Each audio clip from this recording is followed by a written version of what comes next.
Episode 3 of Maul Shadow Lord is called Whispers in the Unknown, and Episode 4 is called Pride and Vengeance, and this is my review for both episodes. Before I fully get into this, be aware that I will talk spoilers about these episodes. I will assume that you have watched the episodes because you really should. They're really good. If you haven't, this is your warning to stay away and watch my video after you've seen them. Also, when I did last week's video, I wasn't aware of certain character names and locations in the show, and well, these episodes reveal some of them. So I should be able to now call everyone by their name and not just say vaguely Jedi or something like that. So now I know that the planet that they're on is not Coruscant, but Janix, and the young Jedi is called Devon, and episode 3 starts right where episode 2 ended, with her breaking out of her cell, and then she has a conversation with Maul. And I absolutely love how from the moment that Devon is talking to Maul, Maul is in complete control of everything, and he is in complete control throughout the entirety of these 2 episodes.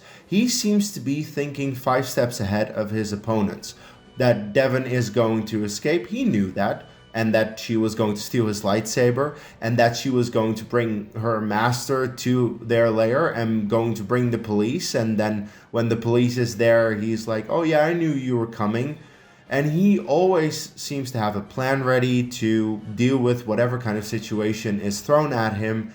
So yeah, he is playing chess, and I absolutely love it for his character. Because Lawson wants to find Maul from the beginning of episode 3. He already is putting more pieces together, and we already saw in the previous 2 episodes that Lawson wants to deal with Maul himself. He does not want the Empire to get involved because that would complicate the situation. So he is absolutely desperate to get to Maul. He even activates his own droid 2 boots to make sure that nothing will come from the Empire. But of course, in the end, the Empire still comes, despite Lawson's best efforts, because, well, Maul offered Lawson a perfectly good deal, and he could have taken it, but Lawson was too stubborn about it, and he was like, no, I'm going to deal with you, and I'm going to take you into my custody. Lawson, if you have thought about this, then your son would not have to deal with the Empire, because believe me, your son is going to have to deal with the Empire. And, ignoring him at his lacrosse game is not really helping anyone. And yes, I'm not entirely sure what the sport is that his son plays. It looks like lacrosse, but look, I'm European. I'm very bad with American sports. The only extent that I know from lacrosse is the first American Pie movie.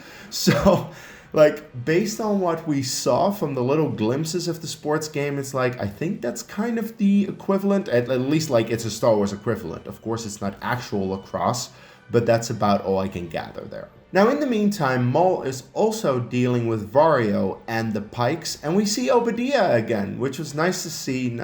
I know we've seen it in the Clone Wars, but it's just still nice to see these locations pop up. And I feel we would have seen it sooner rather than later, of course, because Maul was already dealing with the Pykes in the very first episode, and, well, that continues now, and he is taking matters into his own hand.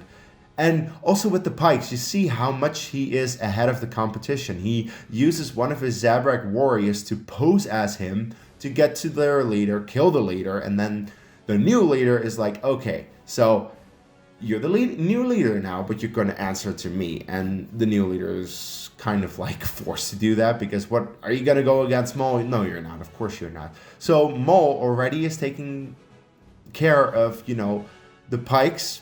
And I feel that that is another storyline that is going to continue, and I'm very much looking forward to see that, because of course we know in Solo, he seems to be this overarching boss throughout all the syndicates with Crimson Dawn and the Pykes and everything. So at that point, he needs to be in charge of it all, and we're seeing how he's starting that. Actually, how he's restarting it, because of course he already did all of that work in the Clone Wars, and that went to nothing, and now he needs to do it again. But I also have to point out the lightsaber fights, because we are getting a lot of lightsaber fights, and it's really cool. The choreography is intense. It feels vigorous. It feels like they're actually trying to kill each other, which, is kind of a complaint that I have about the prequels, not so much about the Clone Wars and animated shows. In the animated shows, it is fairly choreographed, but at least I feel like they're trying to kill each other, whereas in the prequel movies, it very much just feels like they're practicing their dance moves that they've practiced for months and months and months.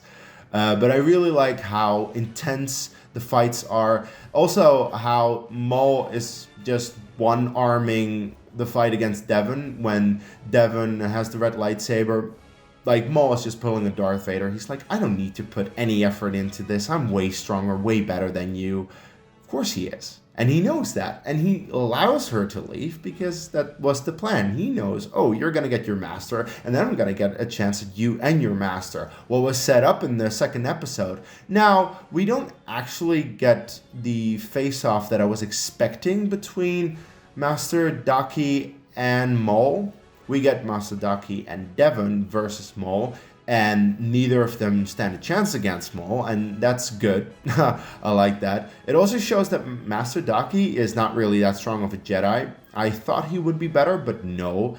And yeah, this fight is very one-sided. Despite the fact that Daki gets like one kick into his robotic leg, and Maul has a little bit of an issue with that. Other than that, it's very much just Maul mauling them down, quite literally. And once again, Maul is ahead of them because at the end, he's like, oh, I can let you go because he wants Devon to be his apprentice. She's no use to him dead, so he's like, okay, you know what? You can go. And also, like, he calls out her name, despite her never telling him that. That's how the third episode ends. I'm backtracking a little bit, but yeah. He calls out her name. She's like, wait, you know my name? Yeah. Again, he's way ahead of you, Devon. Don't even bother with it. But also the action between Maul's forces and the police is pretty cool. It gives us something else than just the lightsaber fight. And just like with Maul's forces, you can see his forces are more than a match for the police, and it's not really much of an issue. And at the end, they escape, and, well, the police, unfortunately, has nothing. Lawson was supposed to have Maul, so the Empire comes in, and just like in Andor and in Rebels, and I think also in the Bad Batch, I'm not 100% sure on that, an Imperial Star Destroyer comes in over the planet to take charge. And I'm very curious to see how this will change the situation on Genix and how it will complicate matters for Maul and Lawson, because both of them were against it. And you know, Maul had a perfectly good deal for Lawson that he didn't take, and it's very much a question of like, what if Lawson had taken Maul on his word? Well, we'll never know. What we do know is the Empire is going to step in, is going to be an issue in the final 6 episodes of the season, and I'm very curious where it's headed. I really hope for, you know, certain Imperials to show up. We'll see how that goes, but I definitely have the feeling that certain Imperials will show up. Darth Vader. So that is for the future episodes. For now, I'm just very happy, again, with these 2 episodes. The story continues in the way that it should. I think the characters are growing, developing in a way that makes sense to me. I really like to see the show in terms of the animation, in terms of the action. Everything is just clicking for me, and I really like all of it. It's like, please give me more. I can't wait for next week, but yeah, I need to be patient now. This was my thoughts. I'm wondering, what were your thoughts on these 2 episodes? Do you also love it? Are there things you think I might have missed in my review? Please let me know in the comments below. Leave a like on the video and subscribe to the channel for more Star Wars content. And of course, until the next video, may the Force be with you.